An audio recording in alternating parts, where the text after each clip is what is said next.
This anime season is wild, and not in the way you think.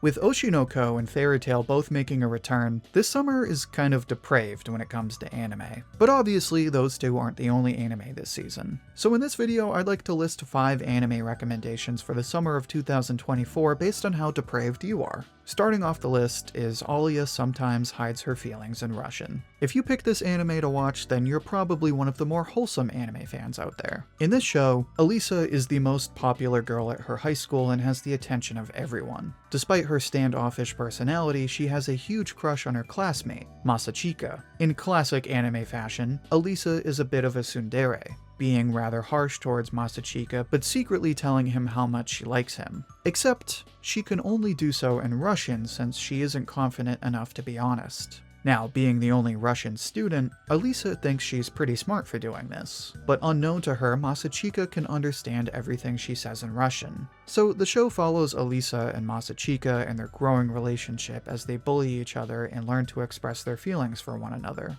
Again, this is probably the cutest premise for an anime I've heard of in a while, and while I'm sure it has a lot of familiar tropes, it seems pretty darn wholesome. Elisa seems like a pretty cute character, and I can see how the show would be pretty funny. Plus, ever since Golden Kamuy, I'm obsessed with any anime where they speak Russian. Now, interestingly enough, this show is done by Doga Kobo, the exact same studio that's doing Oshi no Ko. So, in a bizarre turn of events, you kinda have two choices. If you want to partake in the degenerate nonsense that is Oshi no Ko, then you have that option. But if you want all the production quality of that anime without the crazy fans or weird storylines, then you can watch this show. So if you go with this show, you're gonna get the better wholesome anime. So for that reason, it goes in the wholesome tier. But this isn't the only wholesome anime this season. Next on the list, we have Elusive Samurai. And if you're an Ass Class fan, then pay attention because it's made by the same guy. Elusive Samurai is a historical fiction that follows the story of Tokiyuki, the heir to the shogun of Japan during the Kamakura shogunate. He gets training to be a samurai, but prefers running away from fights over getting into them,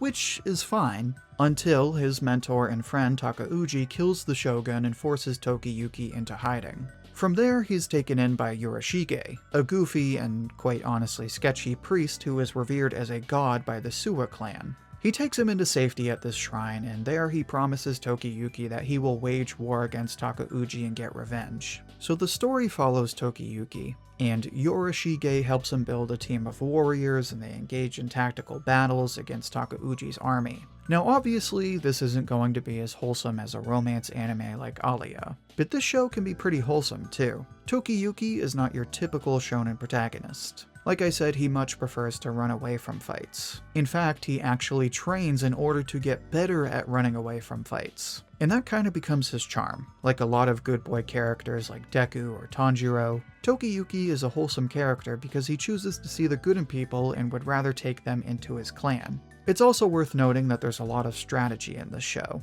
Whereas a lot of Shonen Jump series are just characters using cool attacks against each other, the characters in this show make all kinds of plans, they ambush people, they use these high IQ tactics, so it's pretty refreshing. And for that, I'm gonna place it on the pretty cool tier. Now below that we have our obligatory isekai, Suicide Squad.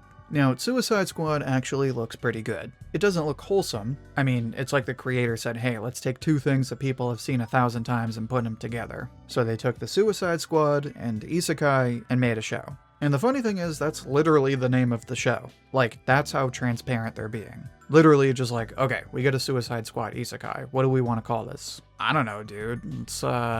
Let's just call it friggin' Suicide Squad Isekai. Like, even when you watch the trailer and you read the premise, it's just like, hey, if you like the Suicide Squad, then how about the Suicide Squad in an Isekai world? And I get it. It's a money grab. It's being done by Studio Wit, one of the biggest and most ambitious studios out there right now. And they're taking a huge IP and placing it in one of the most popular genres of anime. It's all just a big hype train. I don't think it's going to be anything too deep. So on the one hand, it's pretty brainless, but I wouldn't quite say it's depraved. I mean, Harley Quinn is obviously the big appeal, but I don't think it's gonna be ecchi or anything like that. So not quite wholesome, but hey, if you like anime girls and Harley Quinn and want to see Harley Quinn as an anime girl, go for it. So for that, I'll go ahead and place Suicide Squad in the brainless tier.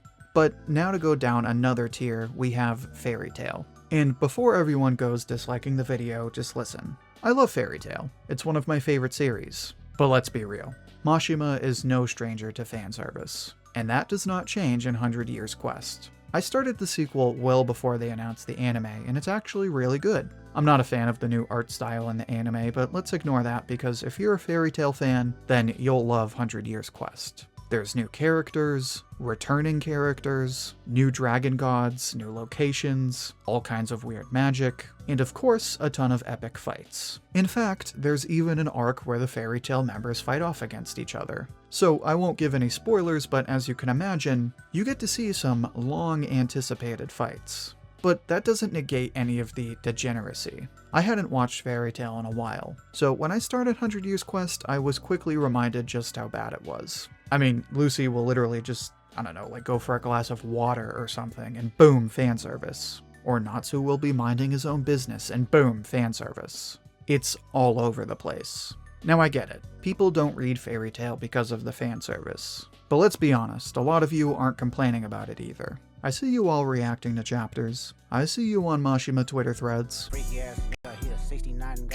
Fairy Tail has always attracted a certain kind of specimen. Hey, run for your life. And that's no different in 100 Years Quest. So for that, I'm placing it in the D-Gen tier. But you know what's worse than being a D-Gen? Being completely depraved. And that's what Oshinoko fans are. So Oshinoko Season 2 is coming out, and this is where some of the best parts of the story are. You get this play and all the characters are a part of it, and there's all this drama, and you get some of the darkest, most emotional scenes in the entire story. And to be completely honest, it's really not all that different from Season 1 in that respect. So in a perfect world, watching this show would be fine. But it's not a perfect world. We live in a world where Oshinoko turns into this. Unless you live under a rock, you've at least heard something about the recent chapters of Oshinoko, which admittedly have nothing to do with the current story in the anime. But still, if you continue to watch this show knowing where it's headed, if you are even remotely interested in the show at this point, you're just depraved. Like, it's reached a point where I don't want any association with Oshinoko at all. Oshinoko fans are the type of people to be like, oh bro, the story is so good, it's so dark, it's so psychological. And meanwhile, the new chapters are complete brain rot. At least with something like Fairy Tail, you can say you don't like the fan service and you're just in it for the fights. There's only two types of Oshinoko fans. Either you read it because it's controversial, or you read it because you tell people it's psychological, but in reality you're following it for all the worst reasons. And for that, Oshinoko can only go in the depraved tier. And that's it. This is my list. Here's my tier list. As you can see, while we do have some somewhat wholesome shows, this season is going to be total brain rot, and we're going to see a war between some of the wildest fan bases in all of fiction. But what do you think? Where did you fall on this tier list? What are you watching this summer? Share your thoughts and see what everyone else has to say down in the comments. I'll pick my favorite and share it as comment of the week on my community tab.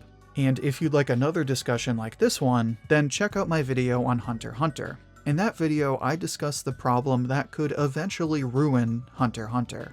You can find that video in the playlist linked right here.